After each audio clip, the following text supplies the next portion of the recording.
করার সুযোগ দিছে, কিন্তু আমরা একতাবদ্ধ হতে পারি নাই। একতাবদ্ধ হওয়ার জায়গায় কিছু কালো আইন আমাদেরকে দমন করে রাখছে, আমাদেরকে পাট পাট পাট করে বিভিন্ন জায়গায় রাখছে যাতে আমরা একতাবদ্ধ না হতে পারি। সেটা কিসের জন্য জানেন? আমরা ড্রাইভার সাহেব, কিন্তু আমাদেরকে তিনটা ভাগে ভাগ করা হয়েছে।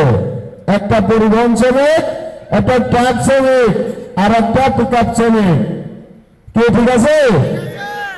কিন্তু আমাদের এই সংগঠন নির্যাতিত মোটর শ্রমিক একতাবদ্ধ সমগ্র বাংলাদেশ, এই সংগঠনে কোনো ভাগ নাই, কোনো ভেদাভেদ নাই। যার কাছে ড্রাইভিং লাইসেন্স আছে সে এই সংগঠনে যুক্ত হতে পারবে,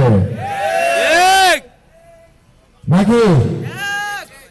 ড্রাইভিং লাইসেন্সে কোনো লেখা আছে যে আপনি এই গাড়ি চালাতে পারবেন? ড্রাইভিং লাইসেন্সে লেখা আছে পেশায় ড্রাইভার সাহেব, আর কোনো কিছুই লেখা নাই। তাহলে কেন আমাদেরকে এই ভাগ করা হয়েছে? আসলে বাংলাদেশের ড্রাইভার সাহেব সবাই যদি একতাবদ্ধ থাকে তাহলে তো রাঘব বোয়ালরা চলতে পারবে না, তাদের ইনকাম বন্ধ হয়ে যাবে।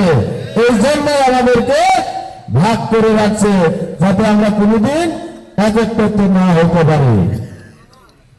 আজকে বাংলার মাটিতে ড্রাইভার সাহেবরা যেভাবে একতাবদ্ধ হয়েছে, ইনশাআল্লাহ আমরা দেখাই দেব এই আমাদের ড্রাইভার সাহেবদের জন্য এই রাষ্ট্রের কাছ থেকে কিভাবে অধিকার আমাদেরকে ফিরিয়ে আনতে হয়, আমরা সেটা ফিরে আইনে দেখাই দেব। আমার কাছে একটা প্রশ্ন লাগছিল বরিশাল জেলা থেকে, দিনকে রাত, রাতকে দিন। আসলে ভাই আপনার কথা শুনে আমি অনেক খুশি, অনেক আনন্দ।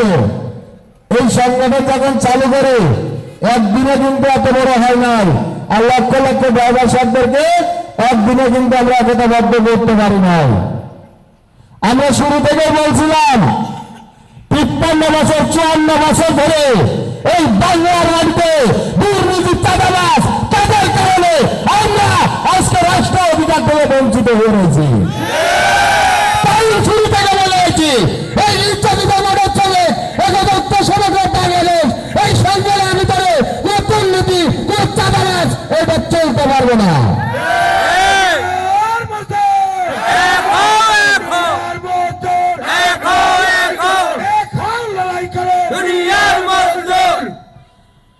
কলিজার ভাই, আমি বরিশালের সকল নেতৃবৃন্দ সদস্য ভাইদেরকে বলে যাই, আমার শরীরে যদি এক ফোঁটা রক্ত থাকতে, এক সেকেন্ড দম থাকতে, এই বাংলার মাটি নাই, সারা বিশ্বে আমি গ্যারান্টি দেখাতে পারি আমাদেরকে ডলার দিয়ে, কেউ মিলিয়ন দিয়ে আমাকে কিনতে পারবে না। এই চিন্তা আপনারা মাথার ভিতরে রাখবেন না। আমাকে যদি কিনতে হয় তাহলে এই 64 জেলার 76 লক্ষ ড্রাইভার সাহেবদেরকে কিন্তু আমার বিক্রি করতে হবে। আমরা তাদেরকে বিক্রি করতে আসি নাই, আমরা আসছি তাদের অধিকার ফিরে দেওয়ার জন্য, তাদের সড়ক মহাসড়কে নিরাপদে যাতে গাড়ি চালাতে পারে সেই লক্ষ্য নিয়ে আমরা রাজপথে এই সংগঠনটা নিয়ে আসছি।